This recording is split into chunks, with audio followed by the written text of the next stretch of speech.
This is pages 163 to 166 in Nectar in a Sieve by Kamala Markandeya. Nectar in a Sieve, published in 1954, is the first novel by Indian author Kamala Markandeya.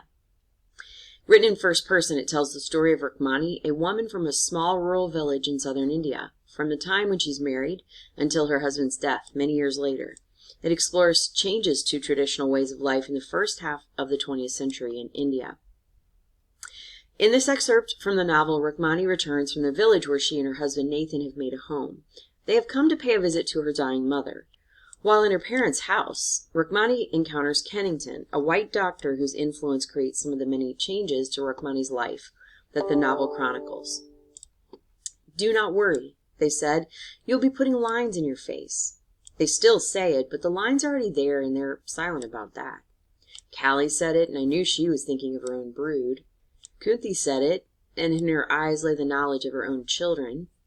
Janaki said it morosely. She wished it could happen to her. A child each year was no fun. Only Nathan didn't say it to me, for he was worried too and knew better. We did not talk about it. It was always with us. A chill fear that Ira was to be our only child. My mother, whenever I paid her a visit, would make me accompany her to a temple, and together we'd pray and pray before the deity, imploring for help until we were giddy. But the gods have other things to do. They cannot attend to the pleas of every supplicant who dares to raise his cares to heaven. And so the years rolled by, and we still only had one child, and that a daughter. When Ira was nearing 6, my mother was afflicted with consumption and soon so feeble that she could not rise from bed. Yet, in the midst of her pain, she could still think of me, and one day she beckoned me near and placed in my hand a small stone lingam, symbol of fertility. "Wear it," she said. "You will yet bear many sons. I see them, and what the dying see will come to pass. Be assured this is no illusion." "Rest easy," I said. "You will recover." She did not. No one expected she would, but she lingered for a long time. In her last months, my father sent for the new doctor who'd settled in the village. Nobody knew where he came from or who paid him, but there he was, and people spoke well of him, though he was a foreigner. As for my father, he would have called in the devil himself to spare my mother any suffering. So it was in a house of sorrow that I first met Kennington, whom people called Kenny. He was tall and gaunt, with a pale skin and sunken eyes the color of a kingfisher's wing, neither blue nor green. I had never seen a white man so close before, so I looked my fill. "When you have done with staring," he said coldly, "perhaps you will take me to your mother." I started, for I had not realized what I was goggling at him. Startled, too, that he should have spoken in our tongue. "I will show you," I said, stumbling in my confusion.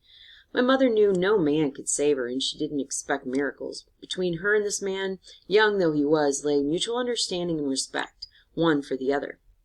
He told her no lies, and she trusted him. He came often, sometimes even when he wasn't summoned, and his presence, as much as the powders and pills he made her take, gave my mother ease. When she died, it was in the same way, without a struggle, so that although we grieved for her, our hearts were not torn by her suffering. Before I left my village, I told him that for what he had done, there could be no repayment. "Remember only," I said, "that my home is yours, and all in it." He thanked me gravely, and as I turned to go, he raised a hand to stop me. "There's a look about you," he said. "It lies in your eyes, and the mark is on your face. What is it?"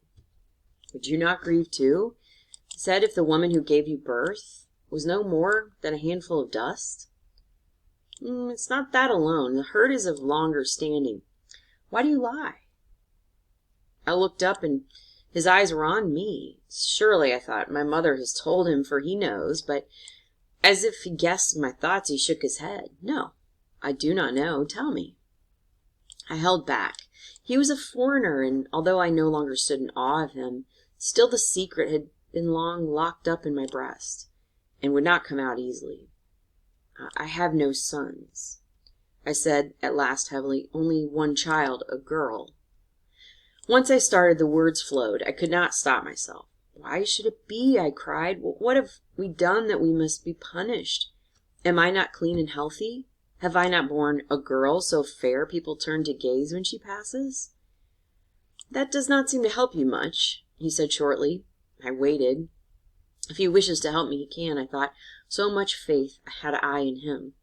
My heart was thumping out a prayer. Come and see me, he said at last. It is possible I may be able to do something. Remember, I do not promise. My fears came crowding upon me again. I had never been to this kind of doctor. He suddenly became terrifying. You are an ignorant fool, he said roughly, and I will not harm you. I slunk away frightened of I know not what.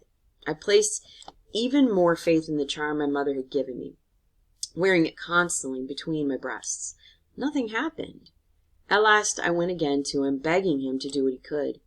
He did not even remind me of the past. Ira was 7 when my first son was born, and she took a great interest in the newcomer. Poor child, it must have been lonely for her all those years.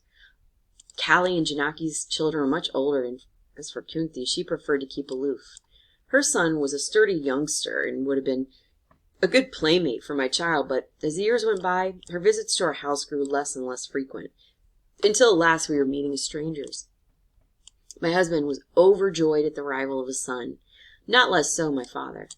He came an old man, all those miles by cart from our village to hold his grandson. Your mother would have been glad, he said. She was always praying for you. She knew, I told him. She said I would have many sons.